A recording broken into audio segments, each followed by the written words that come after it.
So I'm going to be presenting about media bias and just what exactly is media bias and what are some strategic ways to look out for it. So first of all, what is a bias source? Well, to put it in simple terms, it's just opinionated news.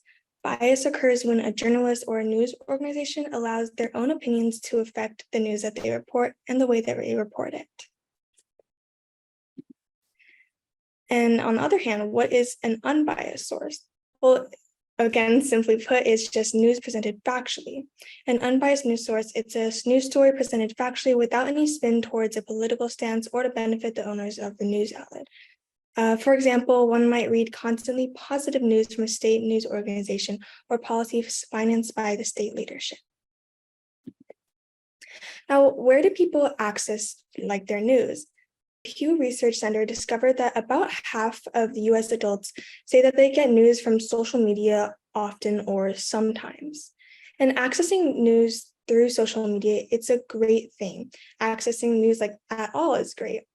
But accessing through social media warrants many cautions. In fact, 23% of social media users admit to purposely or accidentally sharing fake political news. Another issue is that researchers at USC use more than 1,000 features to identify bot accounts on Twitter in categories including friends, tweet content, and sentiment time between tweets. And using this framework, researchers wrote that their estimates suggest that between 9 to 15% of active Twitter accounts are actually bots. And since Twitter currently has 319 million monthly active users, that translates to nearly 48 million bot accounts. The USC report also points to the downside of bots, saying that there is a growing of malicious applications of social bots. Some emulate human behavior to manufacture fake grassroots political supports and promote terrorist propaganda and recruitment. Since there's so many bots, we need to be aware that also biased, it's not necessarily a bad thing. This is a quote from All Slides that says, "It's hidden bias that misleads us, manipulates us, and divides us." Instead of seeking to eliminate media bias entirely, which may be impossible, it's best to make it transparent. Essentially, everybody is biased, and that's okay. But since everyone is biased, we should learn ways to spot media bias and be careful while we're looking. So I'm going to be going over 3 main media bias tactics. The first one is spin. Spin is a type of media bias that means vague, dramatic, or sensational language. When journalists put a spin on a story, they kind of stray away from the objective, measurable facts. Spin is a form of media bias that kind of clouds the reader's view and prevents them on getting a precise take on what happened. So these are some examples of spin words. We see some emerge, serious, refuse, critical, in a string of turn up the heat, monumental. These words just have no genuine, definable, or concrete evidence that could be behind it. And on the next slide, there are phrases that imply bad behavior, such as finally, surfaced, acknowledged, refusing to say, dodged, came to light.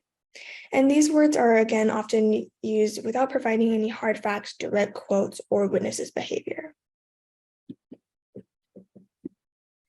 And these, in my opinion, can very easily switch up the story. These are words that are used to stir emotions. Reports often include colored, dramatic, or sensational words for a substitute of said, such as he mocked, raged, bragged, fumed, lashed out, scoffed, gloated, boast, rant.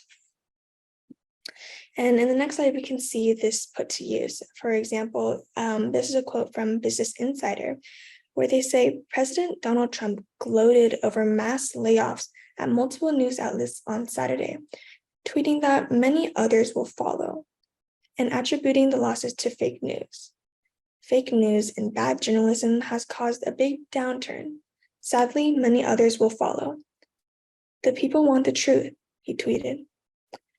The definition of glow is to contemplate or dwell on one's own success or another's misfortune with smugness or malignant pleasure. This is a subjective interpretation. Nowhere in the article does it show the evidence of Trump being specifically smug or taking any pleasure in layoffs. And next is opinionated statements presented as facts. Sometimes journalists use subjective language or statements under the guise of reporting objectively. Even when a media outlet presents an article as factual, an objective news piece, it may employ some subjective statements or language. So what exactly is a suggestive statement? A suggestive statement is one that is based on personal opinions, assumptions, beliefs, tastes, preferences, or interpretations. It reflects how the writer views reality, what they presuppose to be the truth.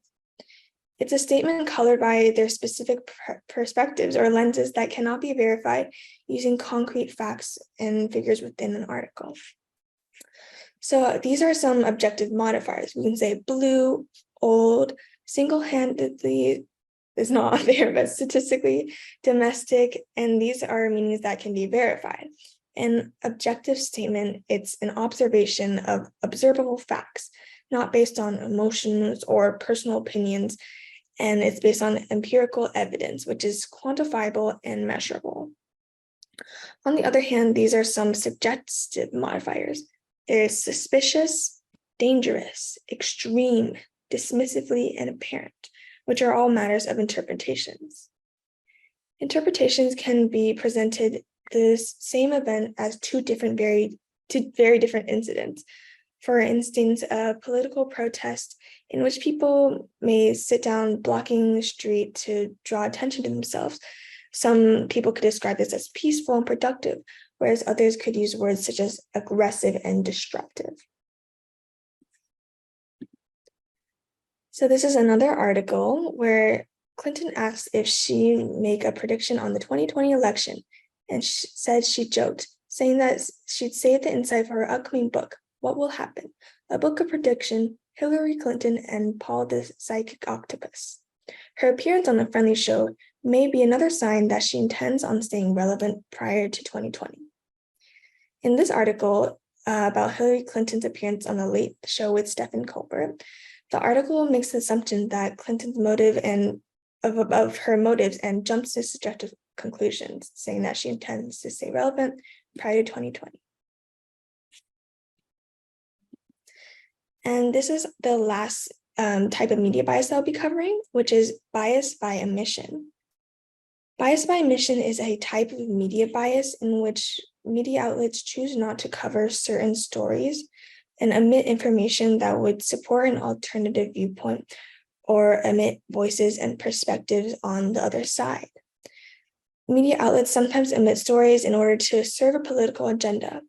Sometimes the story might be only covered by media outlets on a certain side of this political spectrum. Bias by omission also occurs when a reporter does not interview both sides of the story. So here's an example from CNN. Essentially, CNN claims that hate crime incidents rose for 3 years, but omits information that may lead the reader to different conclusions.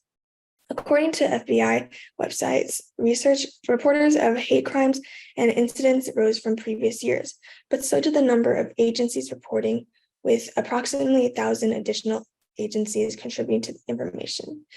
This makes it unclear whether hate crimes are actually on the rise, as the headline claims, or simply appear to be more because more agencies are reporting. So essentially, bias can lead to misrepresentation, limited perspectives, and reinforcement of beliefs. It can lead to this distortion of facts, events, presenting them in skewed manners that supports a specific viewpoint, and biased information may only present one side of the argument or issue that neglects the other valid viewpoints. It can reinforce existing beliefs and prejudice, potentially leading to in treatment of misinformation or misconceptions.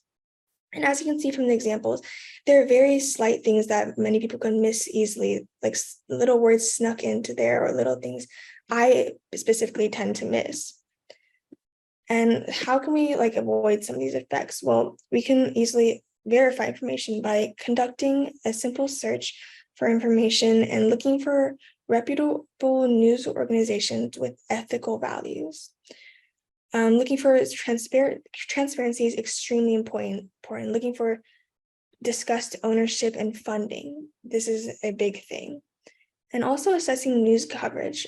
Read and assess other news sources. See if everything lines up. Looking for a credible author is really important as well. And looking for both sides of the story, as we all know. So thank you for listening.